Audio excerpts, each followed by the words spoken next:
How's it going, everyone? I'm a native New Yorker. Yeah, thank you. That just means my love language is confrontation. Some people say they avoid confrontation. I like to call those people pussies. But nowadays, I do most of my arguing online. That's me in the Instagram comment section. Yeah. But I will say I love arguing on Facebook because that's where all the old people are, you know? You really get a good argument in there. I'm always getting violations on Facebook. I caught a case last week. Yeah, we were arguing about student loan forgiveness. It's an issue I care about because I'm never fucking paying back my student loans. And I was greedy too. I went to grad school. I couldn't afford that shit. But I kind of feel like that was on them. I didn't pay you back the first time. Why are you giving me more money? That's on you, not me. I'm actually a third generation New Yorker, right? Yeah, so my family left the racism of the South for the racism of Italian Americans. So smart. I think it's hard for New Yorkers to leave the East Coast, you know, to travel around the country. Like I went to Utah, interesting place. It was super sunny when I landed, and I just saw a sea of blonde hair. So I thought to myself, wow, this must be white Africa. It was so nice watching the white people in their natural habitat. I felt like a black spy. They was all hiking and shit, boring.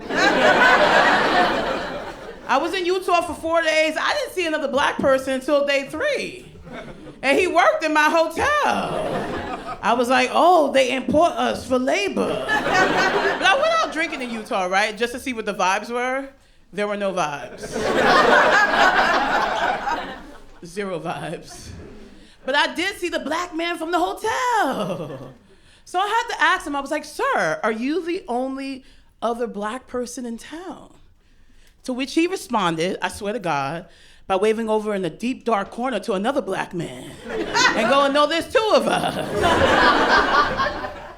But I had fun in Utah. You know, lots of white men would buy me drinks. And I let them because of inflation. But it became obvious, like, one of these white men had never spoken to a black woman before in his life. And I was just like, sir, you can't fall in love with the first one of us you see. Black women, we're kind of like the PhD of interracial dating. You understand? If you a white man, you never dated outside your race before, start off at the undergraduate level. Get yourself a nice Asian girl. Or maybe a scary white, like a Russian or something.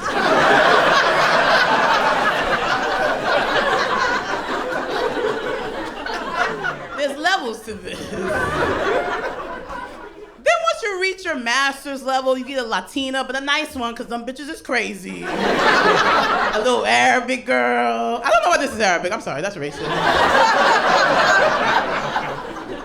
Then I feel like even when you reach black women, I'm not your first one. Don't you go Meghan Merkel before Michelle Obama? Maybe I'm your second or third, you know? But I kind of feel like it's easier for New Yorkers to travel overseas, yes. Like I spent the whole summer in the UK, and I finally know why they call it the country of stolen things. Yeah, it's because the British, they steal so much. When you ask them their national dish, they say it's curry. And I'm like, nigga, is that yours? Wild, wild. But I like guys with entertaining, whimsical energy, you know, alcoholics. So I went on a lot of dates in the UK, right? And guys would be like, what are you looking for, love? And I would yell out, season 1 of Bridgerton. Will this fuck bring me titles and lands? I met a bartender. I could have did that shit in Queens. I've been getting hit on by a lot of women recently, right? The women are coming out the woodwork, hitting on other women.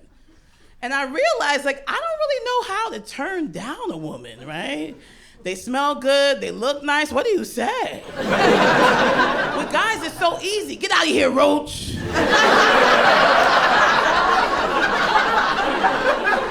No one was talking to you, rodent. Like, such an easy, easy thing, right? But I asked a straight guy friend, I was like, hey, if a woman comes up to you and you're not interested, like, what do you say? Like, how do you turn down women? And he looked at me in my eye. And he was like, what? Turn down women. I was like, oh, okay, here we are, ladies, here we are. But I'm a toxic woman, right? Because I'm really into magical, mythical men.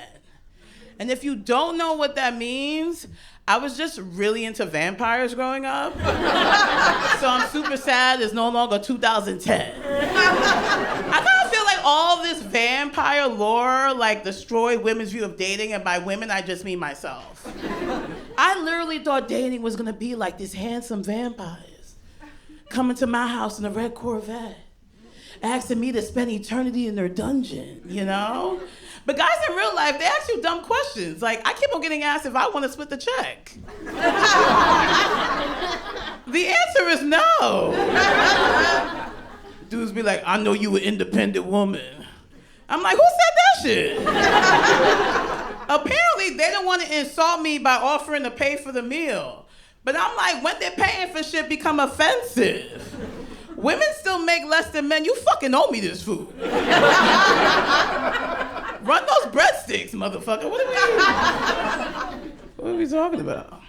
So I stick to my magical, mythical men. Game of Thrones used to be my whole personality. Yeah, some Game of Thrones people here. You know nothing, Jon Snow. Yeah. I was like, Jon Snow know me. He know me. That's my boo. They had all the menses in Game of Thrones. Jason Momoa was in that too. Yes. He was so hot in Game of Thrones, but I recently saw Aquaman 2. Horrible movie.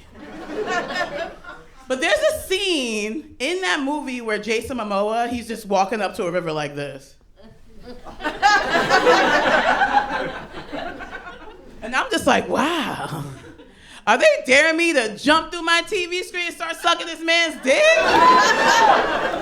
You know how hard it is to get lip gloss off a flat screen? I fucked up 3 already. Magical, mythical men, I'm telling you. But I started thinking about, I was like, that's the millennial men, right? I started thinking about Gen Z. I was like, who they got? Who's their magical, mythical dude, right? And I saw Dune 2, and I was like, is it Timothée Chalamet? That's a girl.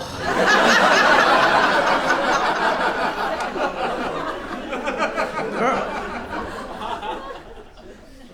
So I stick to watching TV, right? I'm obsessed with this white woman on Netflix, Emily in Paris. Yeah. Because I need to know how she gets all that dick. And if you haven't seen it, the first season, she got her best friend's boyfriend's dick, she got some rich dick, and then she got some young dick. And I was like, wow, this is amazing television, Emily. Keep it going. And then the second and third season, she started getting some hot black British dick. And that's when I was like, hold up, Emily. Save some dick for the rest of us. The next season of that show needs to be called Emily Gets Chlamydia. What a hoa she was in Paris. More like Paris and Emily. Anyway, my name is Meka. That's my time. Thank you so much.